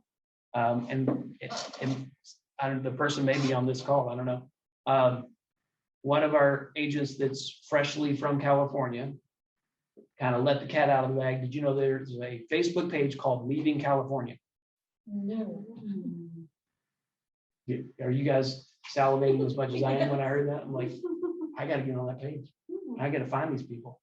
If they're leaving California, I'd be like, hey, a lot of your friends are moving here to Fort Worth. Let me know how I can help. You know, by accident, I saw something very interesting this weekend, and it was Keller Williams, agent on TV. Dana Pollard. Yeah. Dana Pollard Group at Southland, I guess it Yeah. is. Yeah, and she was selling a house to people from California. They had a $3 million budget. And she showed South Lake, and she also showed another area in Austin called Westlake Hills. But that was the best show to watch, because you saw all these things that I haven't seen that you can use as deals to close the deal, because she showed and talked about the schools from each area. Yeah. You saw the markets, you saw everything. Well, It's a pretty good show. Yeah. It was called Dana Pollard Group. I watched it the whole time, and then I kept rewinding it to write down what she was saying. I was like, this is good. POLLARD. POLLARD, yeah, ARD. Well, and so let's go back to Facebook campaigns, right? So doing paid ads and getting leads from that. I know we're going back. I know I'm the one who said we're going to get away from purchasing leads, but Abby and I, we had during the pandemic, right in the middle of 2020, we had a really, really nice house. It was actually 2 houses on one property over in Sunnyvale on the other side of Dallas. Beautiful property on 2 acres. And it was very Texas, right? Because it was these 2 like 3,600 square foot homes, 5 bedrooms each, with a pool in the middle of it. It was a compound. And it was like, bring your family, aunts, uncles, grandma, come on. So it was a unicorn, we're like, how the heck are we going to market this, But it dawned on us, we're like, okay, and here in Texas in April of 2020, now I guess it was in the summer, it was like June. But guess what? California, New York, they needed to get away. And they were all working from home anyway. So you know what we did? We made specific campaigns and targeted LA and targeted New York. And the title of the ad was, you need to get away? Here's what $740,000 will get you in Texas. And they're paying $1 million for their 1-bedroom apartment. It's very tasty. We got 90 leads. None of them bought the house. The neighbor actually ended up buying the house. It's crazy. But we got 90 leads. We got 90 New York and California people that are like, yeah, I like this idea. Keep talking. Let's talk some more. I want to, and she's still working on it. She's closing next week on a 15-acre property Yeah. from a guy that's moving here from California. He's like, Mhm. I want that, but more. I want a lot of land. Just find me some land. Mhm. They And want, she's yeah. in Whitney today, showing this guy this property. Yeah. They want what they see on TV in Texas. They want the land, they want the big everything, because they don't have Yes. it over there. But let's go back to being more active, being more purposeful. They're gonna want what you show. Mhm. Right. Control that business. Yeah, I got. Don't allow them to just see it on TV. Mhm. Show them that you are the Texas connection, and this is your pathway to getting to Texas and finding that land. I'm your realtor.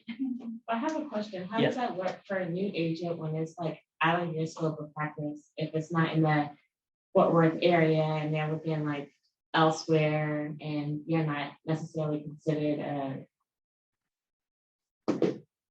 like you know Expert. that area, exactly. So Okay. So I'm a brand new agent, mhm, and I put out an ad. mhm. So how do you know that I'm a brand new agent? You looked me up, Googled me or something? You can tell by your number, your license number. If they're that savvy, yeah. Okay, so you find out I'm a brand new agent. You call me, you're like, hey, Wes, we are moving to Texas, but I'm just not so sure you're the agent for us. I mean, you're brand new. How do you know how to do this? So my number one answer to that, if I'm a brand new agent, and let me tell you something. I'm with the single largest branded real estate company in the world. If I don't know something, I have a plethora of people around me that do know that answer. And we're going to help you. And we're going to make sure we get you in the right house at the right time. Second of all, I don't have a lot of other things to do. I'm going to be completely devoted to you as the buyer. Okay. No one in this market is going to hustle more than I am for you. And all I will do all day long is work on finding you a home. So do you want to use me, or do you want to use the person who's busy with 3 other deals?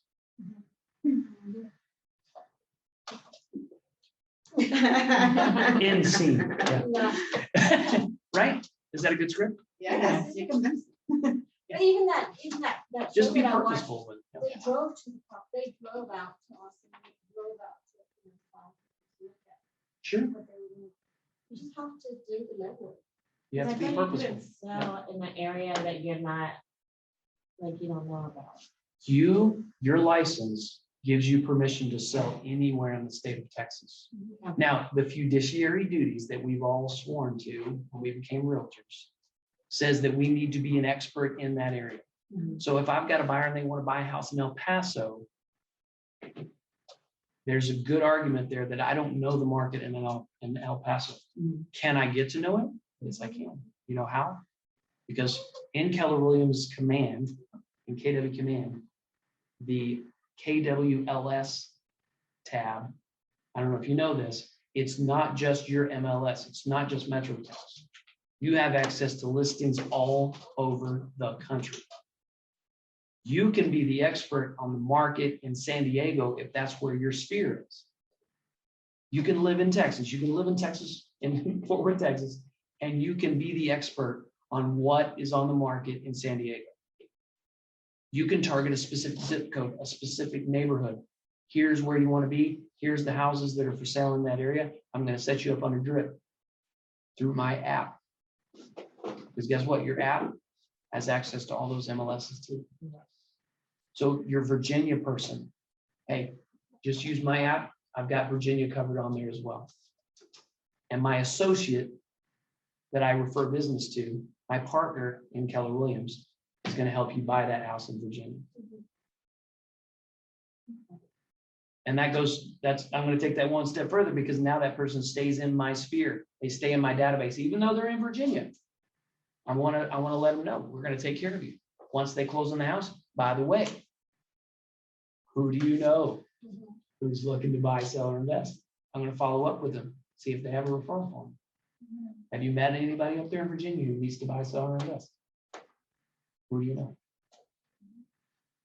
I can do this all day long. All right. So any questions so far? Any other questions? Those were good questions.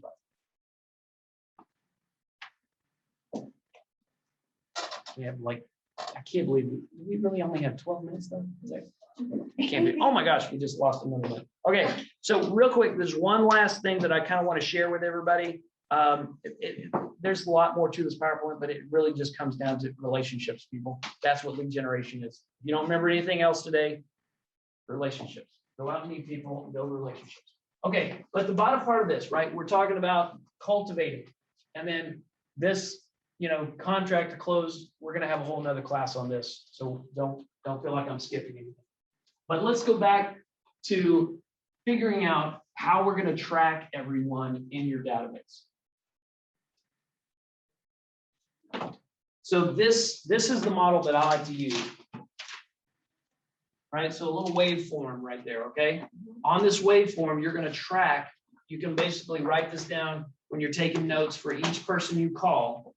I want you to write this little waveform down. And this point right here is the last time they bought a house,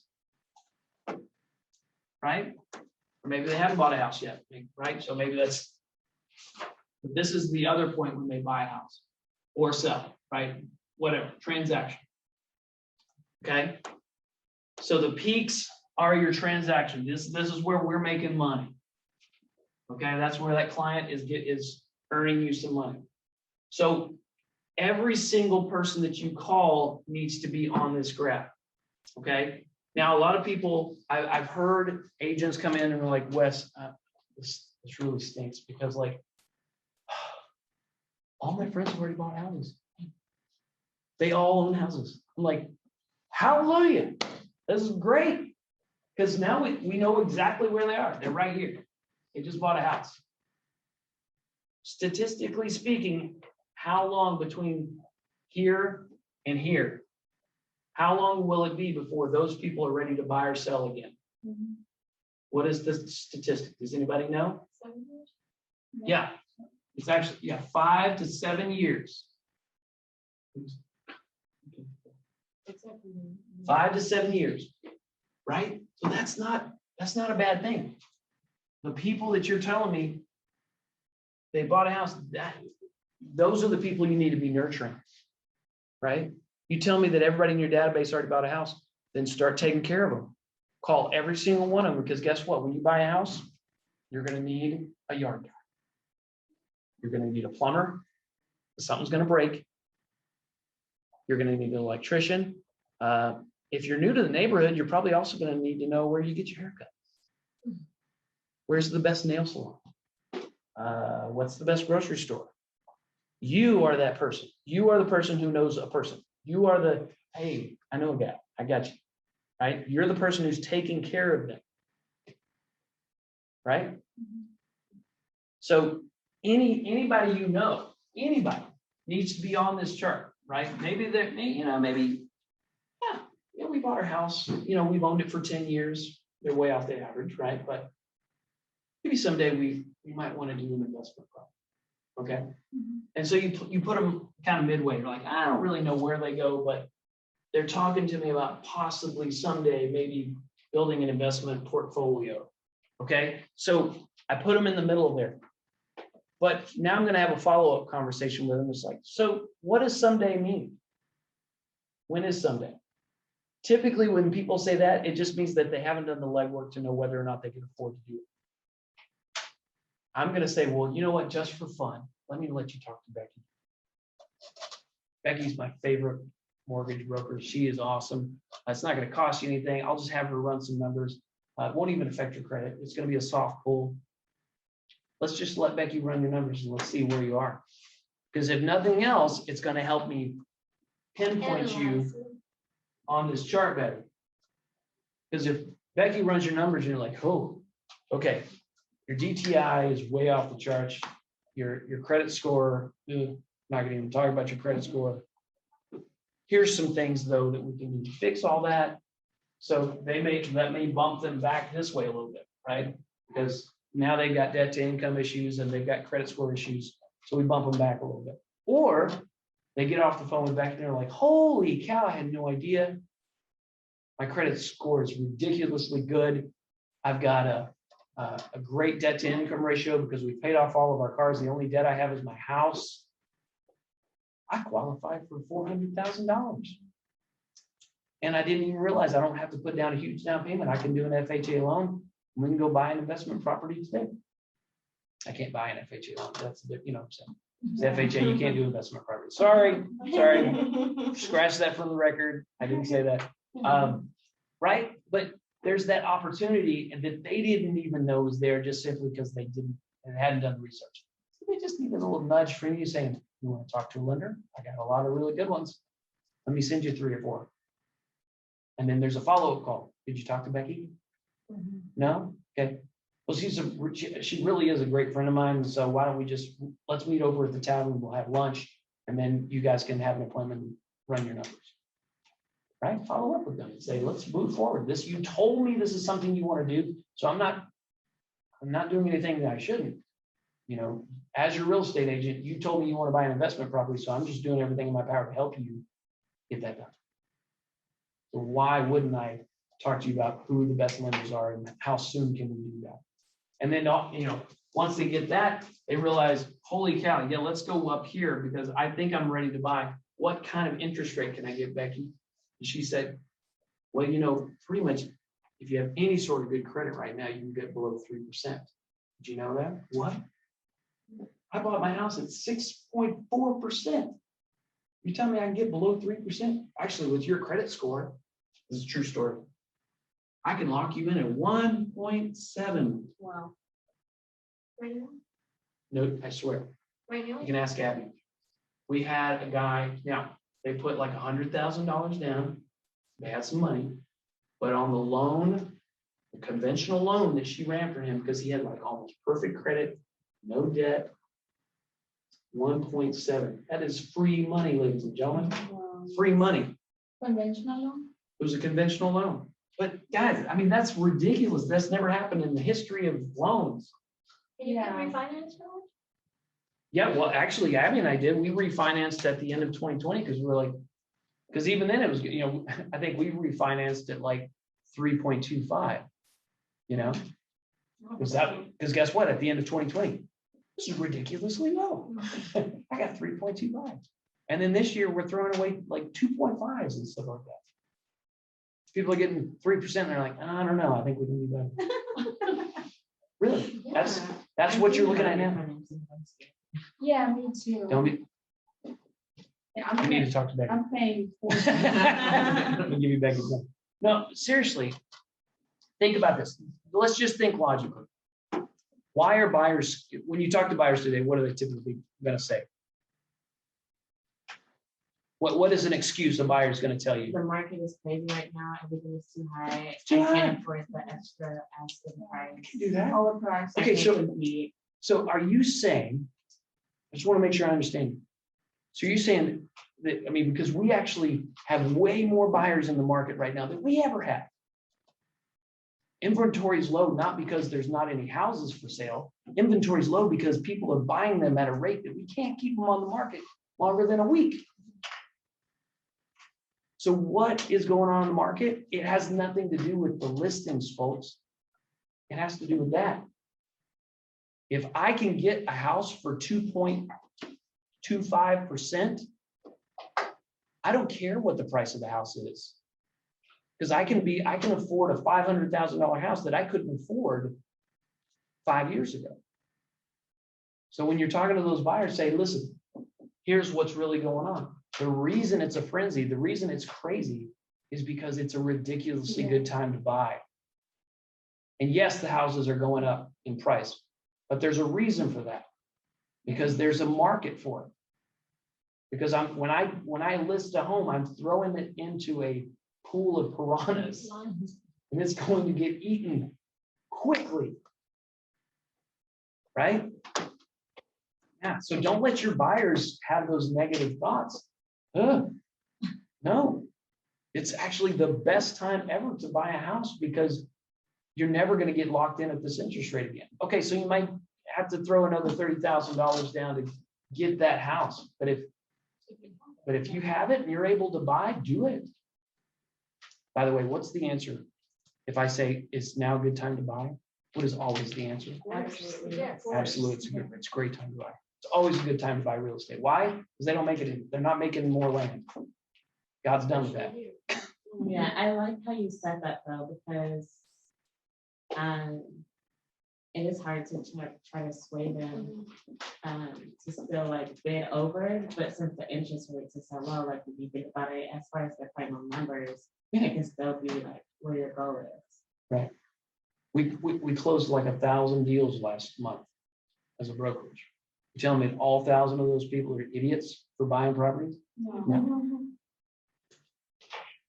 No, they're not, right? See what I'm saying? You have to flip that script on them a little bit and say, okay, but why is the market? You know, why are we having so many listings go the first weekend they're on the market? Because everybody wants to buy. Okay, so any last minute questions? Is there something I didn't cover? If I just blabbed too much and you're sitting there patiently waiting, Angie, or somebody, is there a question that I missed? What can I answer for you? I have a question. You know, whenever we do open houses or the ads on the houses, can I put my signboard in front of my house and like a realtor and this contact number? Is it allowed? You mean just like a sign that says Yeah, who like a you are roofers they put in the front of the house. while you're doing an open house? No, like for example, my house. Oh, Can your I house. can I put my ad in front of my house? It's allowed. It depends on your neighborhood association. Oh, If you don't have a neighborhood association,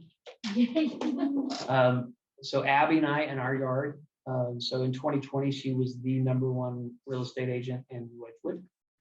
And so we've got a really cool sign out in our front yard. It says, the #1 agent in Wedgwood lives here. And we're a little bold, you know, because, you know, not everybody wants their clients to know where they live, but we wanted our community to know that we're real estate agents and we love to help them sell their homes. Because we know that area. Roofers, they Sure. do that. Roofers, construction companies, they all do that. Yes. Yeah. So yeah, putting a sign in your yard. We've also got a sign in the yard. We typically do this for our top producing agents. We'll say, you know, make signs that say top 20% or top 5%. And we give those to the agents so they can put them in the yard, right? Self-advertise, absolutely. Wes, if I wanna shadow like open houses and stuff like that, so do I put it on the Facebook page to see if anybody has an opportunity for me to do it? Absolutely, yeah. To So shadow them? is everyone a member of our Facebook page? It's Onward Group / agents, right? We have And to then- check that all the time. Isn't it like 2 or 3? Is it just one? That's the main one. Oh, that's the main one, okay. Honestly, that's the only one I ever Yeah, checked. Oh, okay. Onward group. We also have a Keller Williams Fort Okay, that's Worth the one, one. and there's also a Keller Williams West Fort Worth one, but So the the main one Onward. is that Onward Group, because that includes, all the agents from Fort Worth, West Fort Worth, and Johnson County. Oh, okay. And both clubs, right? And so passive versus active on finding open house opportunities, right? Yes. I can put it on Facebook and say, hey, does anyone have any listings that are active this week that I could do your open house? Now, you're in a great community, That's and we how have I got agents that are literally listening for you. And we have top agents that literally have like 8 listings out there. You're gonna be like, absolutely. We got a listing at 123 Main Street, go get it, right? Have you done one of those? Yeah, and it looks you very professional in your profile, because I posted somebody's listing on my Facebook and people Yeah. calling from New York, Pennsylvania, you know, like Yeah. my. So Yeah. yeah, not only can you do open houses, but yeah, call Abby and say, hey, can I market your listing? Can I put it on Facebook? Just ask permission. But most of our agents are gonna be like, absolutely, yeah. That's a win-win, isn't it? Okay, yeah, advertise. It's a win-win. Advertising for us, leads for you. But a more proactive way, a more active, lead gen method, go to the MLS. Yeah. And you can actually, there's a hot sheet button that says, show me listings in my office. Show me listings in my market center. And you can see all of the agents in our office who have listings, right? So just go down, or just pick one, like, ooh, this is a pretty house. John Baptiste, hey, can I do an open house at your listing? Or can I advertise your listing? Right? Hey, Bernie Christian, that's $1 million home up there. Could I do an open house? Look, I'm sorry, I'm just gonna stop myself because luxury listings, there's a different protocol. And so you want to make sure that you're qualified and that you've done, like she said, well, we've done our fiduciary duty to be professional Right. and experts Yeah. in that field, right? So if you're dealing with a property that's over 700,000, it's a different level of real estate agent, right? So there's a different protocol. There's going to be, you're going to have to treat that client and that house a little differently. They typically have security systems where they're watching you while you're doing the open house, all that kind of stuff. And honestly, a lot of $1 million properties don't want their houses open to other people. They just won't do them. They just won't do them. So yeah, anyway, but just, kind of keep that in mind. But yeah, go down that MLS list and say, oh, here's all the people that have listings today. I'm going to call them and see if I can do one of their open houses. All right. Yes, sir. Thank you. Thanks for sticking I around. did get Becky's number. Oh, sure. Oh, I have she, I think it was Kobe that she posted my photo on Facebook. Oh, yeah. Yeah. Okay. And I will share that too. Becky's number is 817-343-1309. It's just a lender, right? She is with Gateway Mortgage. She's my go-to.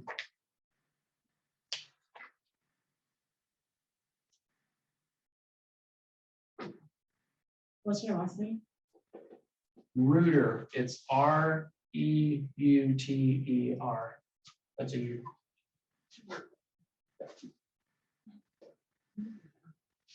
R-E-U-T-E-R. Sorry, I don't have this. So once we do I'm a drumming real refinance, estate agent. It's not a requirement. What? so once we do refinance and then I want to sell my house, less than a year, is it possible? Sometimes it depends. It depends on your loan and how you bought the house and all that kind of stuff. Yeah, but it would still be worth a call to Becky. If for no other reason, introduce yourself and say, hey, listen, I'm a real estate agent. I'd love to work with you at some point. Can you take me to dinner? Can you bring me some donuts? Can I take a picture of the title of the book that you were mentioning? Hey, actually, no. Wait, hold on. Okay. I had the most contacts in my database. Who had the second most contacts? Somebody had like 1,000. Oh, I had 800 and something. 800. How about over here? Did anybody have more than 800? Going once, No, I only had 270. It's Twice. Angie. 3 times. All right. Do you want the shift book or the MREA? Oh, which one's better? So the shift book is going to be about kind of the changes in the market and how to adjust your business and to do your business that way. This is the original, like how Keller Williams was created. Gary, this is not just a book to read and put it on your shelf. This goes on your desk and you dog ear it and you highlight it, and it's your manual for how to do business. Got it? Thank you. Okay. And then who had the least? 6. That's right. I'm gonna give it to Mrs. 6. No, seriously, yeah. And if you guys want a copy, I've got one. You want one of those? You bet. All right. Hey guys, thank you so much. You know how to find us. If there's anything else we can do for you, feel free to text me anytime. You have my business card. You guys don't, but you guys look me up, 817-343-0797. I'm always willing to help you guys if you need business planning or whatever. That's what we're here to do, is help you guys in your business. I hope you learned something. Now go out and be productive and do it. Thank you. So how long did you? Bye-bye. Thank you. Thanks, Wes. Bye-bye. My pleasure. So you're gonna